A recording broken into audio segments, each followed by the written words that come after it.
Hello guys, आज हम करने वाले हैं sovereign immunity in the law of टोट्स।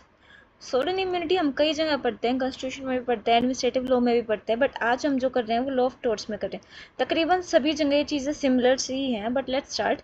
टोट का मतलब क्या होता है वो हमने ऑलरेडी डिस्कस कर रखा, तो आप पहले वाली वीडियो देख सकते हैं, यहाँ पे भी आपको शो हो जाएगी in the I button. Let's start. Meaning से स्टार्ट करें तो एक लीगल डॉक्ट्रिन है जिसमें क्या होता है, जो स्टेट है, जो हमारी गवर्नमेंट है, उसको हम कहते हैं कि भाई हम उसको शू नहीं कर सकते। शू नहीं कर सकते मतलब उसके अगेंस्ट में हम कोई केस नहीं कर सकते बिना उसके कंसेंट के। किस चीज़ का कंसेंट? जो एक्ट उसकी सोवरेन फंक्शंस के एग्जिस्टेंस में हुआ हो। अच्छा, अब सोवरेन फंक्शंस क्या होता है, उससे पहले ये जो चीज़ आई कहाँ से है ये समझने की कोशिश करते हैं। लीगल मैक्सिमम है, अगर आपने सुना हो तो जो इंग्लैंड था वहाँ पे, ब्रिटेन था, वहाँ पे किंग का रूल होता था, राज शासन था, राजतंत्र था। तो वहाँ पे ये चीज़ थी कि the king can do no wrong. कोई भी जो राजा है वो कुछ गलत कर ही नहीं सकता, उसने जो किया वो सब कुछ ठीक ही करेगा। इसी चीज़ को लेकर ये हमारा डॉक्ट्रिन बना है कि जो गवर्नमेंट है, जो हमारा एक तरीके से हम कह सकते हैं कि राजा है, हमारी सुप्रीम अथॉरिटी, वो कुछ गलत कर ही नहीं सकती, तो उस पर हम केस नहीं करेंगे। इसका जो मेन था एसेंस वो यहाँ से निकला था। हालांकि ब्रिटेन में ही क्राउन प्रोसीडिंग एक्ट निकालने के बाद वो वाली जो इम्यूनिटी थी वो तकरीबन ख़त्म हो गई है, बट अभी जो सोवरेन इम्यूनिटी है वो कुछ एक्सटेंड तक चल रही है। लेट्स सी क्या है ये। देखो, अगर इजी वर्ड्स में बोल लें तो सोवरेन इम्यूनिटी क्या होती है कि जो स्टेट है ना वो एग्जाम्प्ट होती है फ्रॉम लाइबिलिटी। मतलब उसको लाइबिलिटी से छूट मिली हुई होती है।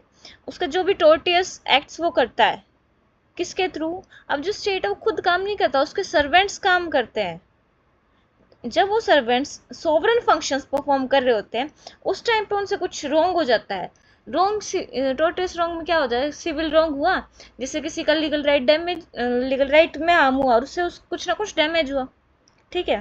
तो जब सोवरेन फंक्शंस करते टाइम किसी का अगर ये कुछ हार्म हो भी जाता, कुछ डैमेज होता है, तो जो स्टेट है उसकी जिम्मेदारी नहीं होगी।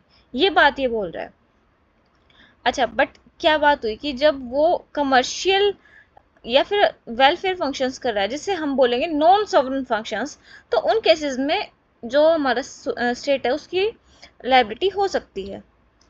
अब लैंडमार्क केस है इसका, P&O steam navigation company versus secretary of state for India. देखो, P&O steam navigation company British की ही कंपनी थी ये, मतलब मेन चीज था कि सामान को यहाँ से वहाँ लेके जाना, शिपमेंट्स वगैरह की चीजें। ठीक है। अब केस क्या है, केस के फैक्ट समझने की कोशिश करो। प्लेंटिफ कंपनी थी ना, जो उसका एक कैरेज था, जो हॉर्सेस लेके जाते थे, घोड़े लेके जाते थे, पब्लिक रोड पे जाने लग रहे थे, कोलकाता की बात है ये। और क्या हुआ कि बहुत बड़ा आयरन का एक टुकड़ा उससे टकरा गया, मतलब उस पे आके बेसिकली गिर गया, जो एक गवर्नमेंट वर्कमैन ने, मतलब उससे छूट गया बेचारे वर्कमैन से। अच्छा, अब ये था कि वो बेचारे से गलती से छूट गया या कुछ ऐसी स्थिति बन गई कि वो पैनिक कर गया, एकदम से उससे गिर गया।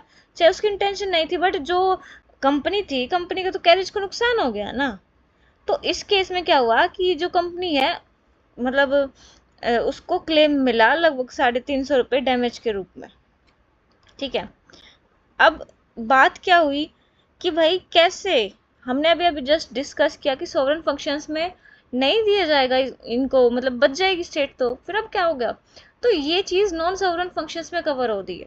अच्छा, अभी हम समझेंगे कैसे। देखो, सोवरेन फंक्शंस जो होती है ना वो स्टेट की प्राइमरी और इनएलाइनेबल पावर्स होती है। इनएलाइनेबल मतलब हम किसी और दूसरे को वो चीज़ नहीं दे सकते कि तुम मेरी जगह ये काम कर देना। ठीक है। और ये जो फंक्शंस है ओनली स्टेट एक्सरसाइज कर सकते हैं, मतलब कोई भी प्राइवेट सिटीजन नहीं कर सकता उनको लीगली। और जो नॉन सॉवरेन फंक्शंस होते हैं वो होते हैं कमर्शियल हो गया, सोशल हो गया, या फिर वेलफेयर जो एक्टिविटीज होती हैं, जो कोई भी प्राइवेट इंडिविजुअल या कंपनी भी कर सकता है, वो हमारे नॉन सॉवरेन फंक्शंस में आते हैं। अब यहाँ पे जो काम चल रहा था, जिसमें वो आयरन वाली जो चीज़ थी, वो गवर्नमेंट का कमर्शियल फंक्शन चल रहा था। ठीक है। इसलिए यहाँ पे इनको डैमेज मिल गया था।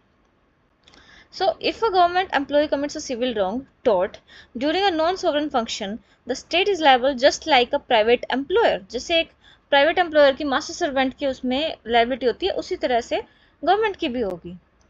अब कुछ सोवरेन फंक्शंस के एग्जांपल हो गए, डिफेंस हो गया, आर्म फोर्सेस का मेंटेनेंस हो गया, एडमिनिस्ट्रेशन ऑफ जस्टिस हो गया, लॉ ऑर्डर मेंटेन करना हो गया, पुलिस की पावर्स हो गई, टैक्स कलेक्शन हो गया, फॉरेन अफेयर्स हो गए, या फिर लेजिस्लेटिव फंक्शंस हो गए, कुछ एग्जांपल्स दे रखे हैं हमने, ये सिर्फ स्टेट परफॉर्म कर सकती है, only the state can perform this functions. उसके बाद नॉन सॉवरेन फंक्शंस में हो सकते हैं जहाँ कोई भी प्राइवेट पर्सन या फिर जो कंपनीज है वो भी कर सकते हैं, जैसे हॉस्पिटल चलाना हो गया, ट्रांसपोर्ट हो गया, कोई इंडस्ट्री लगा ली हमने, रेलवे चला रहे हैं हम, आजकल रेलवे भी प्राइवेट हो गई है, यू नो ना। इलेक्ट्रिक सप्लाई है, म्यूनसिपल सर्विसेज हैं, कमर्शियल इंटरप्राइजेस हैं। तो इन सारी चीज़ में जब नेग्लिजेंस होगी या किसी भी रीज़न से टोटिस होगी तो स्टेट की लाइबिलिटी होगी जनरली। अच्छा, अब इसका थोड़ा सा ना बेस देखते हैं। जो हमारा आर्टिकल 300 है ना कॉन्स्टिट्यूशन ऑफ इंडिया का, वो ये बात बोलता भी है कि जो इंडिया का यूनियन है, हम इसको सरल भाषा में बोलते हैं, सेंट्रल गवर्नमेंट और स्टेट गवर्नमेंट दोनों ही शू कर भी सकती हैं और की भी जा सकती है। मतलब गवर्नमेंट भी किसी इंसान पे केस कर सकती है और गवर्नमेंट के खिलाफ भी केस किया जा सकता है। ठीक है, अब सुनो, ये जो हमारा इंडिया में जो भी लॉ है वो कॉन्स्टिट्यूशन से ही बना है। कॉन्स्टिट्यूशन उस चीज़ को अलो करता है, देन वो चीज़ें होती हैं। अगर कॉन्स्टिट्यूशन हमें अलो ही नहीं करता शू करना है, शूड हो जाना, तो फिर जो हमारा ये सोवरेन इम्यूनिटी थी या फिर ये सारी चीज़ें थी, उनका कोई बेस नहीं बनता था। तो जो आर्टिकल 300 है वो इस चीज़ को बेस प्रोवाइड करता है। एक और केस देखते हैं। क्या हुआ कि एक गवर्नमेंट जीप थी, जो ड्राइवर उनका गवर्नमेंट का ही चलाने लग रहा था, तो वो जब चला रहा था तो वो फुटपाथ पे चल रहे व्यक्ति की गाड़ी से कुचलकर हत्या कर देता है। तो हुआ क्या था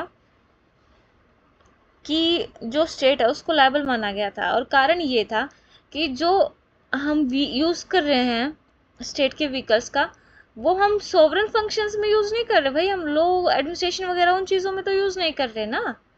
देखो, मेन चीज़ अपने ये वाली थी, डिफेंस में हो गई, ये सारी चीज़ें हम अपने काम के लिए, कमर्शियल यूज़ के लिए उस व्हीकल का यूज़ कर रहे हैं, तो फिर वहाँ पे लायबिलिटी होगी उस फुटपाथ पर जो इंसान मरा है उसके प्रति। एक और केस है, थोड़ा सा ये वाला अच्छे से हम करते हैं, ये थोड़ा लैंडमार्क केस है। Kasturilal Ralia Ram Jain versus state of Uttar Pradesh 1964 का ये केस है। इसमें क्या होता है, जो रालिया राम था उसको डिटेन कर लिया गया था मेरठ में पुलिस ऑफिसर्स के द्वारा, स्टोलन प्रॉपर्टी के उसमें क्या कहते हैं शक में। मतलब इस रालिया राम फर्म का पार्टनर था, कस्तूरी लाल रालिया रामजन, जो भी था इनका नाम। सर्च के टाइम क्या हुआ कि बहुत सारा सोना और चांदी उनके पास मिला, ठीक है, और जो वो पुलिस स्टेशन में वहाँ पे सब कुछ था। कुछ टाइम बाद उनको बेल मिल गई, और जो सोना चांदी था उनमें से चांदी तो दे दिया, जो सोना है ना वो हेड कांस्टेबल बेचारा लेके भाग गया पाकिस्तान में। बेचारा ये कहाँ मेरठ में था और कहाँ उसका पाकिस्तान चला गया सोना। तो अब उसने तो केस डालना ही था कि भाई तुम चांदी, मतलब कहीं ना कहीं तो मेरे को चांदी दे दे, मैं सोना भी तो दो वापस, और तुम ऐसे गलत कर रहे हो, मिस एप्रोप्रिएशन कर लिया तुमने, तो क्राइम है, ये ऑफेंस है। अच्छा, अब हुआ क्या, जो ये मिस एप्रोप्रिएशन ऑफ प्रॉपर्टीज वगैरह ये हमारे टोर्टियस एक्ट में भी आते हैं, ठीक है। उसके बाद की इशू आया कि जो प्रिंसिपल ऑफिसर है वो नेग्लिजेंट है, मतलब अपनी जो जब्त किया उन्होंने सोना, उसको ध्यान में रखने के लिए, क्योंकि उनका एक कांस्टेबल लेके चला गया। और सवाल आया कि जो स्टेट गवर्नमेंट है क्या वो वाइकेरियसली लायबल हो जाएगी, क्योंकि देखो जो पुलिस वाले फंक्शंस होते हैं ना हमारे, वो स्टेट के अंडर आते हैं, यूनियन के अंडर में नहीं आते हैं, ठीक है। अब मेन जो पॉइंट डिस्कस हुए, एक तो नेग्लिजेंस, कोर्ट ने एग्री किया कि जो पुलिस ऑफिसर थे वो नेग्लिजेंट तो थे, पहली बात। तो सॉवरेन इम्यूनिटी के बारे में क्या बोला कि मेकिंग एन अरेस्ट, सर्च करना इंडिविजुअल को, सीज करना प्रॉपर्टी को, ये ट्रेडिशनल और कोर सॉवरेन फंक्शन है। हमने देखा था लॉ एंड ऑर्डर की मेंटेनेंस, एडमिनिस्ट्रेशन ऑफ जस्टिस। तो इसके दौरान जो भी हुआ है ना, इसमें फिर उसकी जो कांस्टेबल लेके भागा ना, उसकी वजह से जो स्टेट है उसको नहीं मिलेगी कुछ भी लाइबिलिटी। हालांकि ये वाली जो चीज़ है, ये बहुत ज़्यादा इसका क्रिटिसिज्म भी हुआ इस केस में, बट इसको हम सोवरेन एक्ट्स के अंदर ही माना गया था ये वाला case. So that's all for today, thank you for your time.